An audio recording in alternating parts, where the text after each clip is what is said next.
साथीहरू, भुन्टी सिरियलको नयाँ भागमा हामीले सायद भुन्टी अनि भुन्टीकी भाउजूको झगडा पर्न सक्छ, यिनीहरूको सम्बन्ध बिग्रन सक्छ भन्ने कुरा शङ्का लिन सक्छौँ।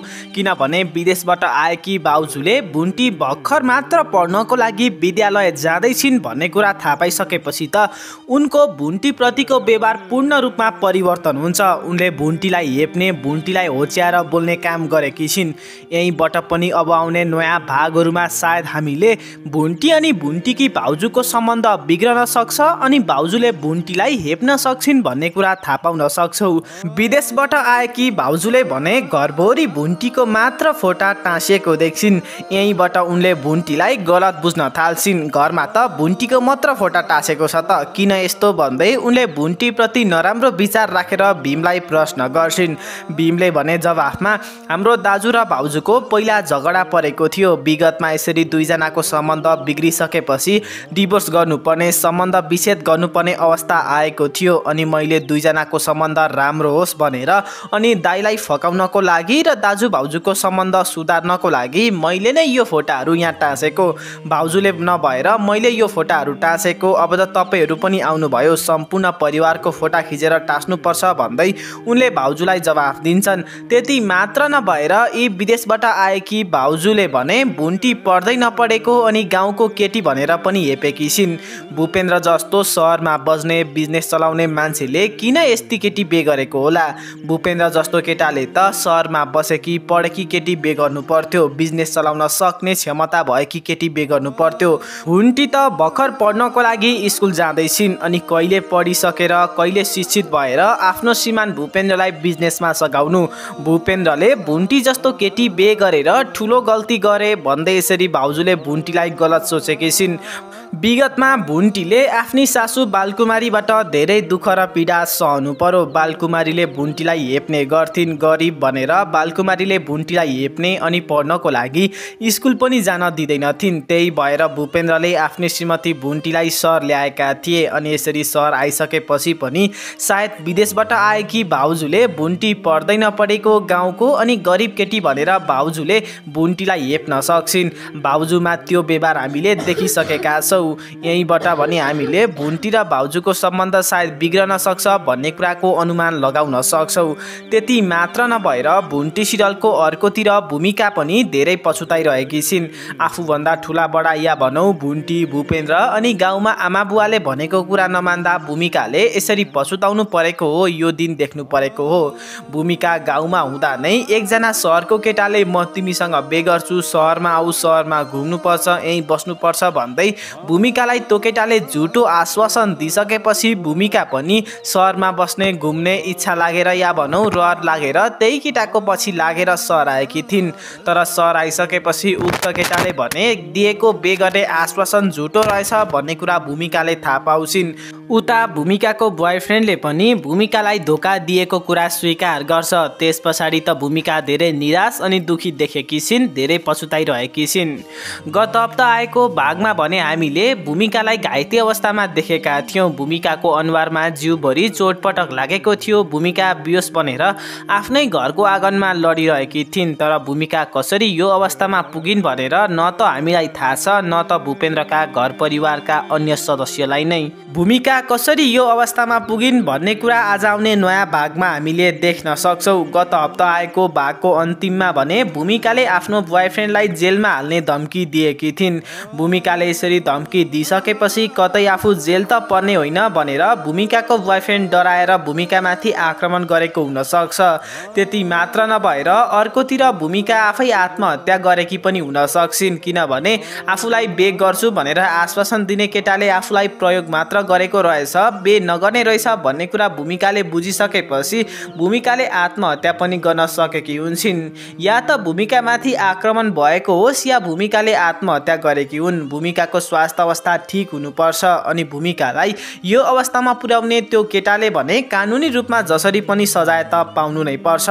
बुन्टी सिरियलको अर्कोतिर भने भूपेन्द्र धेरै निराश भएका छन्। हो साथीहरू, भूपेन्द्र भने आफ्नो दाजुले दिएको त्यत्रो पैसा कसरी तिर्नु भनेर धेरै चिन्तामा छन्, निराश भएका हुन्।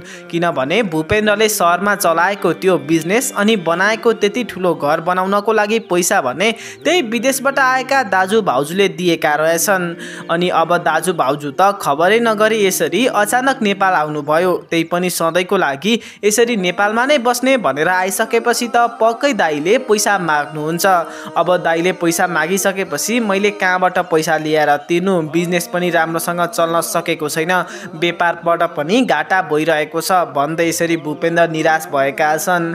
आफ्नो दाजुलाई कसरी पैसा तिर्ने भनेर भूपेन्द्रको जीवनमा अर्को ठुलो समस्या आएको छ। यसरी पटक पटक भूपेन्द्रको जीवनमा यति ठुला समस्याहरू आएको कारणले गर्दाखेरि भूपेन्द्रले भने राम्रोसँग आफ्नो अफिसमा बसेर काम पनि गर्न सकेका छैनन्। हो साथीहरू, सबैभन्दा सुरुमा भुन्टी र भूपेन्द्रको सम्बन्ध बिग्रिसकेपछि भूपेन्द्रले राम्रोसँग काम गर्न सकेनन्। त्यस पछाडि भने भूपेन्द्रमाथि आक्रमण भयो। शङ्करले भूपेन्द्रमाथि आक्रमण गर्यो, भूपेन्द्रले शङ्करलाई पनि जेल हाले। त्यस पछाडि भने भूपेन्द्रको आफ्नो भाइ भीमसँग सम्बन्ध बिग्रियो अनि भीमसँग सम्बन्ध बिग्रिसकेपछि भूपेन्द्रले राम्रोसँग काम गर्न सकेनन्। जब दाजुभाइको सम्बन्ध ठिक भयो तब मात्र भूपेन्द्र काम गर्नको लागि अफिसमा पुगेका थिए। त्यही समयमा विदेशबाट दाजु भाउजू आए। दाजु भाउजू आइसकेपछि भूपेन्द्र भीम सबैभन्दा सुरुमा त छक्क पर्छन्। उनीहरू काम गर्नको लागि अफिसतिर गएका हुन्छन्, तर यसरी अचानक घर अगाडि दाजु भाउजूलाई देख्दा भूपेन्द्र भीम सरप्राइज पर्छन् अनि उनीहरूले दाजु भाउजूलाई ढोकेर दाजु भाउजूसँग राम्रोसँग कुरा गर्छन्। भूपेन्द्रले आफ्नो श्रीमती भुन्टीको पनि परिचय दाजु भाउजूको अगाडि गराउँछन् अनि भीमलाई भने त घरमा नै बस, दाजु भाउजूको राम्रोसँग हेरविचार गरेर बस, घर देखा भन्दै भूपेन्द्रले भीमलाई घरमा नै राख्छन् अनि आफू काम गर्न अफिसतिर र भुन्टीलाई स्कुल पठाउँछन्। यसरी अफिस गइसकेपछि भूपेन्द्र भने निराश देखिएका हुन्। दाजु भाउजू आउँदाखेरि भूपेन्द्र जति धेरै हर्षित थिए, जति धेरै खुसी थिए, अफिस पुगिसकेपछि भूपेन्द्र धेरै दुखी भएको कुरा देख्न सक्छौ भने यता घरमा भीम भने धेरै खुसी छन्। यसरी दाजु भाउजू अचानक नेपाल आएको कारणले गर्दाखेरि भीम धेरै खुसी भएका हुन्। उता भूपेन्द्रका दाइले भने भीमलाई बिजनेसको विषयमा प्रश्न गर्दा भीमले पनि बिजनेस त घाटामा गएको छ भनेर सुनाइदिन्छन्, जसकारण विदेशबाट आएका दाइले पनि बिजनेस त घाटामा रहेछ भन्ने कुरा बुझिसकेपछि उनी पनि निराश पर्छन्। किनभने भूपेन्द्रले यिनै दाइबाट ऋण लिई बिजनेस चलाएका थिए अनि यति लामो समयदेखि अनि यति धेरै पैसा लगानी गरेर चलाएको बिजनेसमा घाटा भइरहेको छ भन्ने कुरा विदेशबाट आएका भूपेन्द्रका दाइले थाहा पाइसकेपछि उनी धेरै निराश भएका हुन्। उता भाउजूले भने भुन्टीको कुरा काट्न थाल्छिन्, भुन्टीलाई नराम्रो भन्छन्। भुन्टी जस्तो गाउँको केटी अनि पढ्दै नपढेको केटीसँग भूपेन्द्रको बिहे गर्नु हुँदैन थियो। भूपेन्द्रले भुन्टी जस्तो केटी बिहे गरेर ठुलो गल्ती गरेछन्। अब कहिले भुन्टी पढिसक्छ, कहिले बिजनेसमा सहयोग गर्छ त। भुन्टी जस्तो केटीले भूपेन्द्र जस्तो केटा पाउनु भुन्टीको लागि त ठिक हो, तर भूपेन्द्रले धेरै पछुताउनु पर्छ भन्दै यसरी उनले भुन्टीको कुरा काट्छिन्। यहीँबाट पनि हामीले विदेशबाट आएकी भाउजूले सायद भुन्टीलाई हेप्न सक्छिन्, होच्याउने काम गर्छिन् भन्ने कुरा सजिलैसँग थाहा पाउन सक्छौ।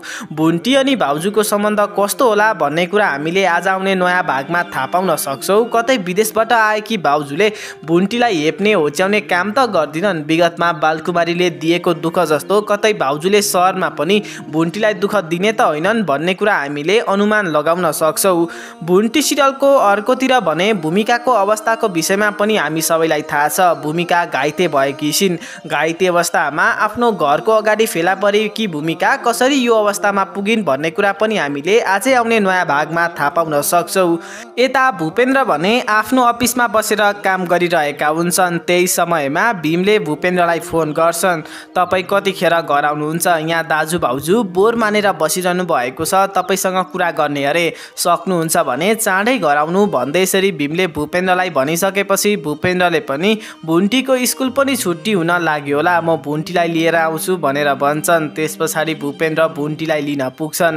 यता भुन्टीले भने भूपेन्द्रका दाजु भाउजू सबैजना विदेशमा बस्ने धेरै पढे लेखेका रहेछन्, म मात्र नपढेको भए भर्खर पढ्नको लागि स्कुल जाँदैछु भनेर भुन्टीले मनमा नै सोचिन्। अनि भूपेन्द्रसँग प्रश्न गर्दै तपाईँ पनि पढे लेखेको, तपाईँको दाजु भाउजू भाइ सबैजना पढे लेखेको, तर म जस्तो पढ्दै नपढेको गाउँको गरिब केटीसँग बे गरेर तपाईँ पछुताउनु त भएको छैन नि भन्दै यसरी भुन्टीले भूपेन्द्रलाई प्रश्न गर्दा भूपेन्द्रले भने भुन्टीसँग जिस्काउँदै जवाफ दिन्छन्, मैले त बेकारमा तिमीसँग बे गरेछु, तिमीसँग बे गरेर मैले त पछुताइरहेको छु भन्दै यसरी भूपेन्द्रले जिस्किँदै जवाफ दिँदा भुन्टी भने धेरै नै नराम्रो मान्छिन्, जसकारण भुन्टी रिसाउँदै गाडी रोक्न लगाएर एक्लै घरतिर लाग्छिन्।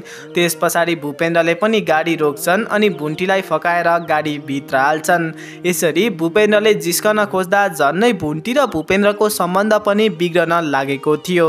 त्यस पछाडि भने भूपेन्द्र अनि भुन्टी घर आइपुग्छन्। घर आइपुग्दा उनीहरूले भूमिकालाई घरको अगानमा घाइते अवस्थामा देख्छन्। अन्य सदस्यहरू या भनौँ विदेशबाट आएका दाजु भाउजू भीम पनि भूमिकाको वरिपरि हुन्छन्, तर भूमिका कसरी घाइते अवस्थामा पुगिन् भन्ने कुरा न त हामीले देख्यौँ न त भूपेन्द्रका परिवारलाई थाहा छ। वास्तवमा अन्तिम समयमा हामीले भूमिकालाई भूमिकाको बोयफ्रेन्डसँग देखेका थियौँ। भूमिका भने म जसरी पनि त्यही केटासँग बे गर्नुपर्छ भन्ने सोचेर भूमिका त्यो केटाको घरमा पुगेकी थिइन्, तर भूमिका त्यहाँ पुग्दा उक्त केटा भने अर्कै केटीसँग गफ गरेर बसिरहेको हुन्छ। त्यो केटाले त अर्कै केटीसँग बे गर्छु भन्दै आश्वासन दिइरहेको हुन्छ, अर्कै केटीसँग बे गर्ने योजना बनाइरहेको हुन्छ। यो देखेर भूमिका रिसले चुर हुन्छन्। आगो भएर भूमिका भने त्यो केटाको कोठामा पुग्छिन् अनि अर्की केटीसँग झगडा गर्न थाल्छिन्। झगडा त्यो केटाले रोकाइसकेपछि भूमिकाले भने आफूलाई विगतमा बे गर्छु भनेर आश्वासन दिने बोयफ्रेन्डलाई प्रहरी चौकी पुर्याई जेल हाल्ने धम्की दिइसकेपछि त्यो केटाले भने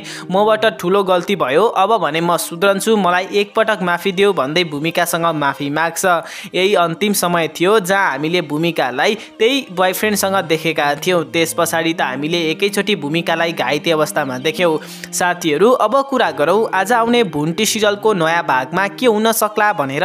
सायद आज आउने भुन्टी सिरियलको नयाँ भागमा हामीले भूमिकालाई सबैजना मिलेर हस्पिटल लगेको देख्न सक्छौँ अनि भूमिकामाथि पक्कै पनि भूमिकाको बोयफ्रेन्डले नै आक्रमण गरेको हुन सक्छ। भूमिकाले चौकी पुर्याउने जेल हाल्ने धम्की दिएको कारणले गर्दाखेरि डरमा आएर भूमिकाको बोयफ्रेन्डले भूमिकामाथि आक्रमण गरेको हुन सक्छ भने अर्कोतिर भने हामी भूपेन्द्र अनि भूपेन्द्रको दाइ बीच झगडा परेको पनि देख्न सक्छौँ, किनभने भूपेन्द्रका दाइले भूपेन्द्रले चलाएको बिजनेस घाटामा गएको छ भन्ने कुरा थाहा पाइसकेका छन्, जसकारण दाइले पैसा माग्दा भूपेन्द्रसँग पैसा तिर्न कुनै पनि पैसा हुँदैन, जसकारण भूपेन्द्र अनि भूपेन्द्रको दाइको पनि झगडा पर्न सक्छ।